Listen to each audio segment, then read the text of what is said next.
부인, 뭔가 오해가 있는 모양이야. 사기라니. 안 그래도 지금 막 아프리카에서 돌아와서 당신에게 연락을 하려던 참이었어. 이 사기꾼이 노망났나? 어디서 아직도 그런데도 않는 헛소리야? 진짜라오 부인. 우리 좋았잖아. 1년 넘게 우리 정말 행복했었잖아. 집어치워 이 사기꾼 놈아. 아이고, 이 늙은 나이에 무슨 호사를 누리겠다고 연애니 재혼이니 했을까? 어이구 내 팔자야.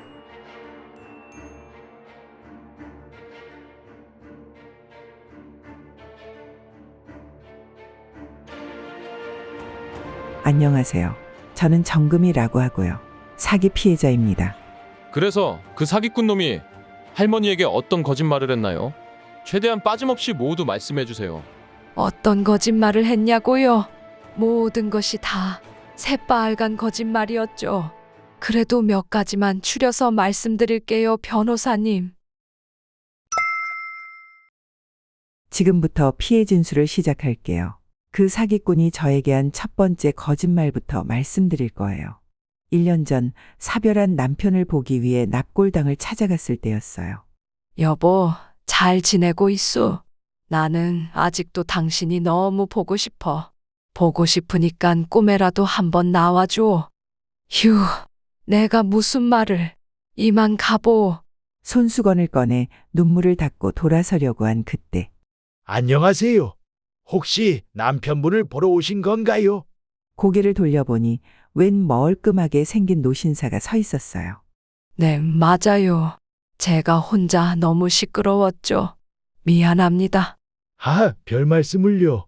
사랑하는 사람을 떠나보낸 그 심정, 저도 잘 아는걸요. 그제서야 그를 자세히 살펴보니 그 사람 또한 유골함 앞에 서서 전 부인으로 보이는 사진을 어루만지고 있더라고요. 사실 그쪽을 저번 달 금요일에도 여기서 뵀었습니다. 2번이나 마주친 거 보니 우연은 아닌 것 같고 아마 매달 마지막 주 금요일 날마다 여길 오시나 봅니다. 맞아요. 어떻게 하셨대? 저도 해외에서 이제야 귀국해서 이제 한 달에 한 번씩은 마누라 보러 오려고 했었거든요. 이왕 이렇게 된 거 다음에도 같이 날짜 맞춰서 오는 건 어때요? 그게 그놈과의 악연의 시작이었죠. 아참, 지금 나온 게 첫 번째 거짓말이에요. 저를 2번이나 우연히 마주쳤긴 무슨. 분명 다 계획적으로 저에게 접근한 걸 거예요. 그놈은 저랑 같은 동네에 산다며 이런 우연이 다 있나 하며 호들갑을 떨었어요. 그러다 보니 그 이후에도 종종 더 만났죠. 늙은이가 남는 게 시간밖에 더 있겠어요. 아, 맞아요. 저도 평소에는 괜찮다가도 가을에 단풍 피었을 때 그의 생각이 많이 나더라고요. 그게 저만 그런 게 아니었나 봅니다. 같은 슬픔을 공유하고 있기 때문일까요? 이상하게 그이와는 대화가 잘 통했어요. 잠깐만 대화한다는 게 저도 모르게 시간이 훌쩍 지나 있곤 했죠. 그런데요, 금희 여사님. 사실 금희 여사님께 되게 감사한 부분이 있어요. 네? 그게 뭔가요? 저희가 친구로 지낸 지도 벌써 3개월이 됐잖아요. 사실 금희 여사님과 종종 얘기 나누는 것만으로도 요새는 전처 생각이 덜 납디다. 그러다 깨닫게 됐죠.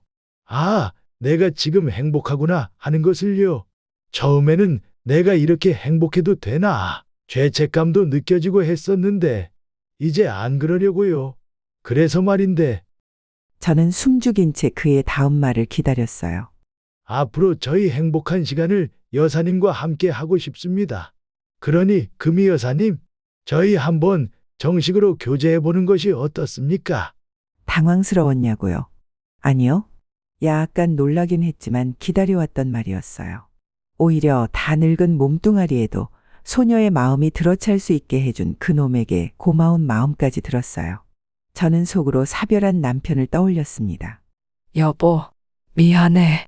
그렇지만 나도 이제 그만 당신을 놓아주려고, 그리고 행복해져 보려고. 이해해 줄 거지? 그렇게 저희는 황혼의 나이에 다시 연애를 시작했습니다. 그와는 하나부터 10까지 짠 듯이 모든 게 잘 맞았어요. 특히 제가 취미로 매일 달리기를 하는데 사실 이 나이 먹고 달리기가 취미인 노인이 잘 없잖아요. 근데 그놈도 마침 취미가 나랑 같지 않겠어요. 종필 씨, 이거 선물이에요. 별건 아닌데. 아니, 이건 손목시계네요. 맞아요. 그 스마트워치라고 하는 건데, 달리기 하는 사람은 이거 끼면 심박수 같은 것도 알아서 측정해줘서 속도 조절하는데 아주 편하답니다. 평소에도 차고 있으면 건강 관리하기 좋아요.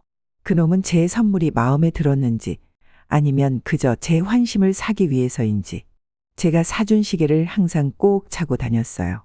우리는 점점 가까워졌고 그러다 이제 그의 두 번째 거짓말이 나와요. 두 번째 거짓말은 그의 신분이었어요. 그나저나 종필 씨, 처음에 납골당해서 한국에 오랜만에 돌아왔다고 하셨잖아요. 혹시 해외엔 무슨 일로 나가셨던 거예요? 아, 네. 일부러 말 안 한 건 아닌데 제 소개가 많이 늦었네요. 저는 이런 사람입니다. 그가 내민 명함에는 대표이사 박종필이라는 글귀가 적혀 있었어요. 그는 자신을 한 투자회사의 대표이사라고 소개했어요. 번 돈의 상당 부분을 아프리카 아이들을 돕는 데 쓰고 있다고 했죠. 사실 전 저와는 젊었을 때 아프리카 봉사활동을 같이 했어요. 그렇게 인연이 깊어져 결혼까지 했고 그 이후에도 같이 봉사활동을 다녔죠. 늙어서도 주책이지. 갑자기 전처 얘기를 꺼내는 그에게 순간 서운한 마음이 들었어요. 그러나 뒤에 이어진 그의 말이 저를 깜짝 놀라게 만들었죠. 그런데 그이가 그만 제가 잠깐 자리를 비운 새에 아프리카에서 강도를 만나 그만 변을 당해버렸습니다. 네? 아이고 저런. 너무 힘들어서 원망 속에 몇십 년을 폐인처럼 살았죠. 그런데 죽은 전처가 이런 제 모습을 바라진 않을 것 같더라고요. 그래서 결국 저는 그 일을 용서하고 다시 아프리카 아이들을 돕기로 했습니다. 강도가 나쁜 거지 아이들은 죄가 없잖아요. 저는 그의 사정이 너무나 안타까워 뭐라 위로해야 할지 몰랐습니다. 왜 세상은 선한 사람이 피해를 봐야 하는가. 개탄스럽기도 했죠. 또한 그의 넓은 포용력에 존경심까지 들더군요. 물론 이 모든 게 저에게서 신뢰를 얻기 위한 새빨간 거짓말들이었지만 말이에요. 그런데 솔직히 그때 제가 무슨 생각을 했냐면요. 그 일이 있었기에 제가 종필 씨를 만날 수 있게 돼서 조금은 다행이라는 그런 이기적인 생각을 했어요. 사실 제가 지금 그래서 천벌받고 있는 건지도 몰라요. 어휴, 아닙니다, 어르신. 사기꾼의 특징이 거짓말에 능수능란하고 사람의 감정을 잘 자극한다는 겁니다. 그놈이 상당히 고단수였네요, 어르신. 아무튼 간에 전 이미 그놈의 계략에 완전 빠져버렸죠. 그놈과 교제한 지 1년이 됐을 때 완전히 신뢰를 얻었다고 생각한 그놈은 제게 본격적으로 공사를 치기 시작하더군요. 어느 날 그놈은 분위기 좋은 고급 레스토랑에서 제게 이런 말을 했어요. 금희 씨, 사실 오늘은 중요한 할 말이 있어요. 솔직히 말씀드리자면 저 금희 씨를 만나는 동안 불편한 점이 좀 있었습니다. 네? 전혀 몰랐어요. 그게 뭔가요? 저는 평소엔 본 적 없는 그의 진지한 눈빛에 긴장하기 시작했습니다. 금희 씨도 느끼셨지만 주변에서 저희를 바라보는 시선이 곱지가 않습니다. 저희가 팔짱이라도 끼고 사이좋게 돌아다니면 주변에서 부적절한 관계 보듯 시선을 보내고 또 저희가 서로를 금희 씨, 종필 씨 하고 존댓말로 부르잖아요. 그러면 사람들의 의심이 확신으로 바뀌는 것 같더라고요. 신경 안 쓰려고 해도 저도 사람인지라 그게 참 불편하더군요. 그래서 사실 정말 많이 생각해보고 드리는 말씀입니다만 저는 가슴이 철렁했어요. 노년에 시작한 연애의 끝은 이렇게 허무하게 끝날 수밖에 없는 거구나. 이것이 현실이구나. 저는 그 짧은 순간 5만 가지 생각이 들다 마음에 각오를 하고 대답했어요. 네, 괜찮으니 말씀하세요, 종필 씨. 그러니 말입니다, 금희 씨. 차라리 이제 우리 서로 정식으로 재혼을 하는 건 어떨까요? 이제 서로 말도 좀 편하게 하고 호칭도 서로 남편, 아내 하고 부르면 앞으로 전혀 문제될 것 없을 것 같은데 말이죠. 어리석게도 저는 너무 기뻐 그만 눈물을 흘리고 말았죠. 세 번째 거짓말부터는 본격적으로 저를 등쳐먹기 시작하는 거짓말이에요. 그놈과 저는 결혼식 같은 건 따로 안 올리고 혼인신고만 했어요. 같이 살 집이 필요했는데 그건 걱정이 없었어요. 그냥 저희 집으로 전입을 하라고 했죠. 고맙소, 부인. 그런데 나도 집에 가구가 좀 많아서 합치려면 더 넓은 집이 필요할 것 같아. 네? 저희 집도 둘이 살기엔 충분히 넓을 텐데요. 가구들은 서로 조금씩 정리하면 되죠. 그 말도 맞는데 사실 더 좋은 방법이 있어. 이것 좀 봐보. 그가 내민 서류에는 노인들을 겨냥한 김포에 있는 초호화 아파트에 대한 분양 정보가 담겨 있었어요. 너무나도 아름다운 단지 내 조경과 넓고 깔끔한 내부 인테리어. 단지 내 식당에선 매일 아침 최고급 뷔페식 식사가 나오고 노인들끼리 함께 다양한 취미 활동을 할 수 있는 공간도 따로 마련돼 있더라고요. 너무 좋은 곳이긴 하네요. 그런데 72평이라니 둘이 살기에 굳이 이렇게 넓은 집이 필요할까요? 이건 비밀인데 여기가 나중에 실버타운으로 바뀔 예정이라오. 원래 실버타운은 임대만 가능했었는데 올해부터 다시 구매도 가능하게끔 바뀐 거 알지? 사놓으면 값이 무조건 2배로 뛸 거야. 네? 실버타운 분양 제한이 풀린 곳은 좀 더 아래쪽 지방까지만일 텐데요. 김포면 아직 임대만 될 텐데. 제가 이렇게 받아치자 그놈은 당황한 표정을 짓더라고요. 그러니까 비밀이란 거지. 여기가 내년에 들어올 첫 김포 실버타운이라고. 몇 자리 안 남았어. 이건 안 사면 바보야. 무조건 사야 돼. 그래요 뭐. 당신이 그렇다면 그런 거겠지. 입주금은 얼마래요? 안 그래도 그것 때문에 할 말이 있어. 원래라면 이 정도 금액은 그냥 내 선에서 처리하면 되는데 내가 지금 현금이 없어서 혹시 10억 정도만 마련 가능할까? 내가 3개월 뒤에 바로 갚을 수 있어. 네? 10억이나요? 그 정도 돈은 제가 없는데. 에이, 현금으로 10억 가진 사람이 어딨겠어. 다 대출 끼는 거지. 부인 현재 살고 있는 아파트. 그거 담보로 잡으면 충분히 나올 거야. 만약 10억까지 대출이 안 나오면요. 아니야. 무조건 나와. 내가 이미 계산을 다 해봤어. 아니 그러니까 내 말은 그럴 경우까지 다 대비해서 미리 계산해놨다. 뭐 이 말이지. 아니, 아무리 그래도 부인, 이거 진짜 놓치면 안 되는 기회야. 저기가 실버타운으로 바뀔 예정이란 것도 내가 건설사 친구랑 인맥이 있어서 아는 거지 남들은 몰라. 그러니 나 믿고 딱 한 번만 도와줘. 응? 아니, 정금이 어르신. 아무리 그래도 결혼하자마자 10억을 달라고 하는데 수상하다고는 생각 안 해보셨어요? 그래요, 변호사 양반. 지금 생각하면 이런 거짓말에 왜 속았나 싶겠지만 1년 넘게 만나는 동안 그놈이 저에게 보여준 씀씀이나 태도, 인성은 제가 그놈을 신뢰하게 만들기에 충분했어요. 그래서 저는 그만. 알겠어요, 여보. 대신 앞으로 남은 인생 우리 행복하게 잘 사는 거예요. 하고 말해버렸지 뭐예요.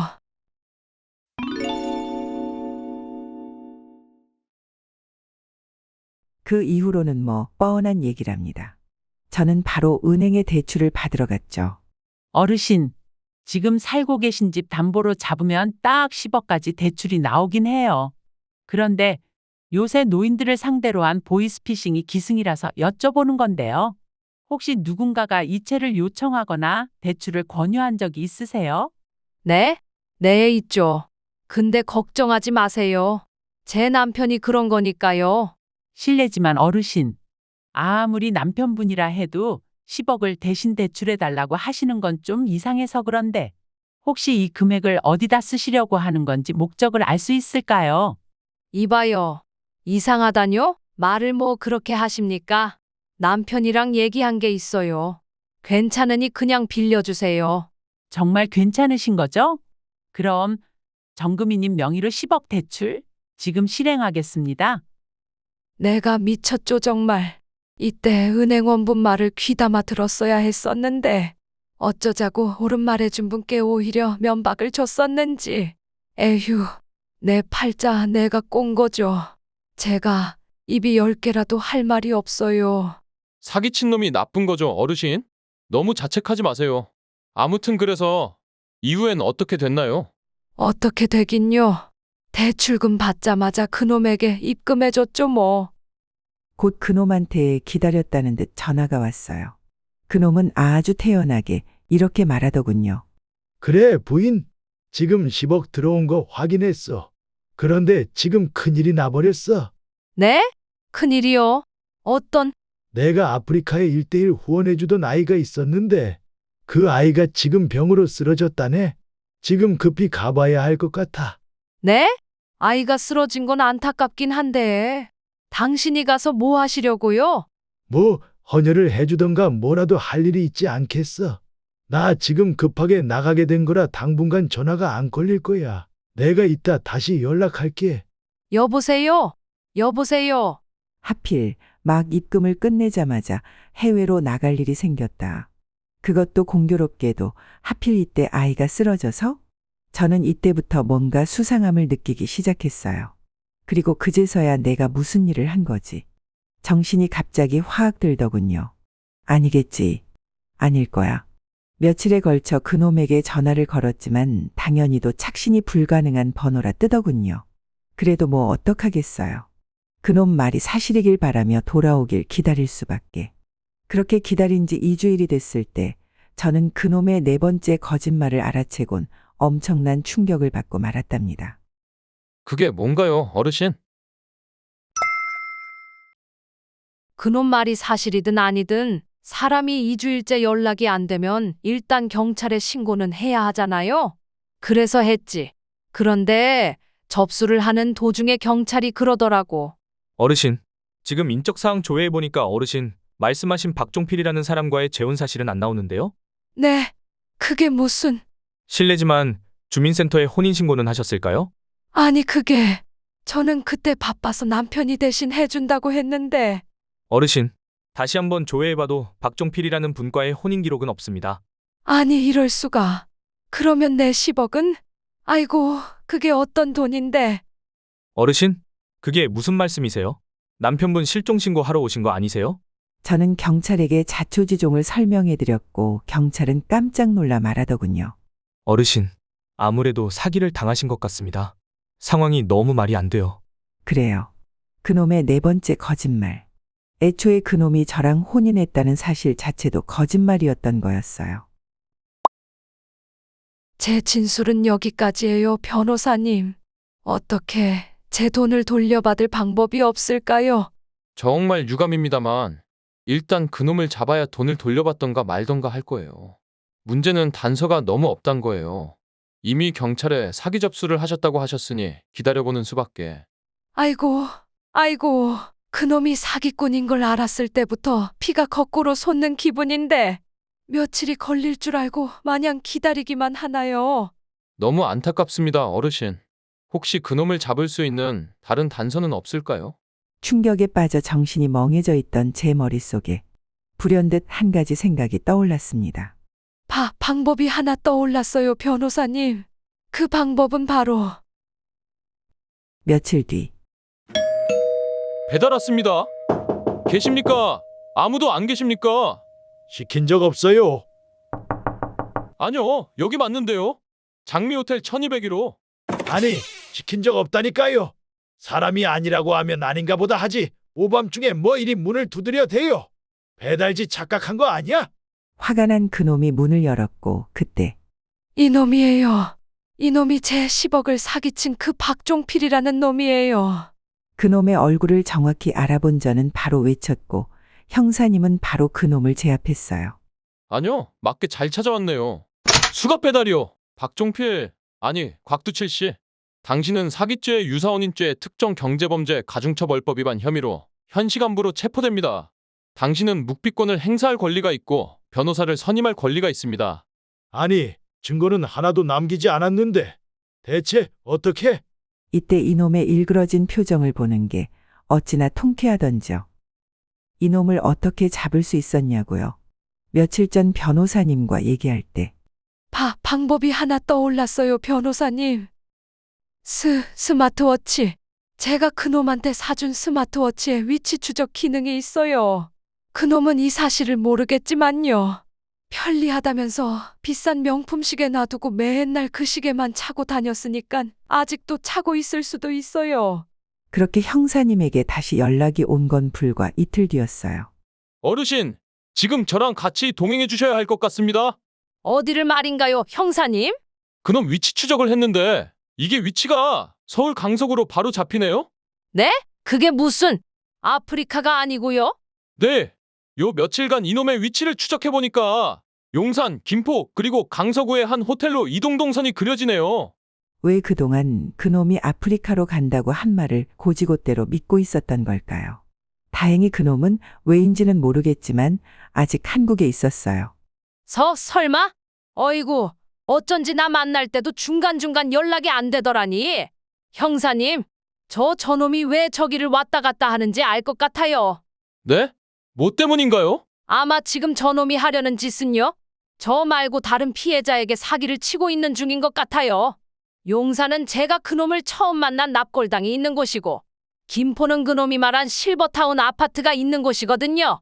아마 그놈은 저 말고도 여러 명을 만나면서 동시에 사기를 치고 있었을 수도 있어요.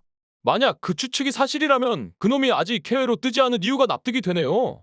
아마 다른 피해자들에게도 한 번에 돈을 뜯은 뒤에 해외로 잠적할 생각인가 봅니다. 이럴 게 아니라 지금 당장 출동하죠. 그렇게 저는 형사님들과 함께 동행했고 이렇게 저놈을 잡을 수 있었습니다. 지금 그놈이 제 눈앞에서 수갑을 차고 있습니다. 그런데 그놈이 어찌나 뻔뻔한지 그놈이 저보고 글쎄 부인, 뭔가 오해가 있는 모양이야. 사기라니. 안 그래도 지금 막 아프리카에서 돌아와서 당신에게 연락을 하려던 참이었어. 이 사기꾼이 노망났나? 어디서 아직도 그런데도 않는 헛소리야? 진짜라오 부인. 우리 좋았잖아. 1년 넘게 우리 정말 행복했었잖아. 집어치워 이 사기꾼 놈아. 너는 내 재산뿐만 아니라 내 마음까지도 속였어. 돈이야 다시 돌려받으면 되겠지만 너 때문에 이제 난 더 이상 사람을 믿을 수 없게 돼버렸다고. 아이고, 이 늙은 나이에 무슨 호사를 누리겠다고? 연애니 재혼이니 했을까? 어이구 내 팔자야. 결국 그렇게 놈은 체포되었지만 그놈에게 말한 것처럼 제게 남은 건 사람에 대한 배신감과 상처뿐이었습니다. 며칠 뒤 여보세요. 네, 어르신. 사건 담당했던 형사입니다. 잘 지내시죠? 뭐 그냥 그렇습니다. 무슨 일이신가요? 사건 진행 상황을 좀 알려드리려고요. 경찰 조사에 따르면 그놈은 처음부터 사기를 칠 노인 여럿을 정한 뒤 계획적으로 접근한 것으로 보입니다. 현장에서 압수한 그놈의 핸드폰 기록을 살펴보니 아니나 다를까 어르신 말고도 2명의 피해자를 더 작업 중에 있었어요. 황당한 건 피해자들에게 이놈의 실체를 고발했더니 그분들이 하는 말씀이 글쎄 뭐라고요? 우리 남편한테 사기꾼이라뇨. 입 조심하세요. 한다는 거죠. 이런 식으로 노인들의 외로움을 이용해 노인들 등쳐먹는 황혼 사기가 무서운 게 피해자들이 오히려 가해자를 옹호해준다는 거예요. 저도 이분들 설득하느라 얼마나 진을 뺐는지요. 형사님의 말씀을 듣고 저 또한 아무 말도 할 수 없었어요. 저라고 뭐 달랐던 건 아니었으니까요. 그래도 어르신의 발빠른 대처가 2명의 추가 피해자가 더 생기는 걸 막았어요. 정말 감사합니다. 아참 어르신, 이 정도면 형량이 어느 정도 나오냐면요? 정확한 건 재판을 가봐야 알지만 대략 그렇게 3개월 뒤 재판 결과가 나왔어요. 검찰 측이 제시한 피고 곽두칠의 노트북과 통화 기록에는 피고인이 선량한 노인들의 외로움을 이용해 그들을 기망하고 그를 통해 금전적 이득을 취하려는 명백한 증거들이 다수 들어 있었다. 이는 피해자들의 신뢰를 악용해 부당한 이익을 취한 명백한 사기 행위로 피해자들에게 금전적 손실뿐만 아니라 심각한 정신적 고통을 초래하는 행위이다.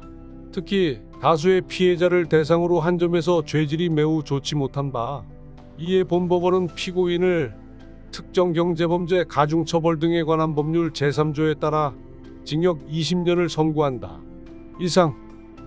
어떤가요? 형량이 충분해 보이나요? 사연을 끝내기 전 마지막으로 여러분께 여쭤보고 싶은 게 있습니다. 법정에서 그놈의 얼굴을 보고 있자니 저는 복잡한 감정이 들었어요. 그에 대한 분노와 배신감도 컸지만 제일 큰 것은 스스로에 대한 자책감이었어요. 대체 왜 저는 저런 말도 안 되는 수법에 10억을 입금했던 걸까요? 늙은 나이에 많이 외로워서 그랬던 걸까요? 아니면 초호화 아파트의 혹한 저의 욕심 때문이었을까요? 아니면 그저 사기꾼이 너무 교묘해서 누구라도 당할 만한 그런 사기여서 어쩔 수 없었던 걸까요? 사건은 잘 마무리되었지만 저는 아직도 이 후유증에서 벗어나고 있지 못하고 있습니다. 혹시 저에게 해주고 싶으신 말씀이 있으시다면 응원의 말씀이든 쓴소리든 모두 달게 받겠습니다. 부디 여러분의 고견을 댓글로 남겨주세요. 지금까지 긴 사연 들어주셔서 감사합니다.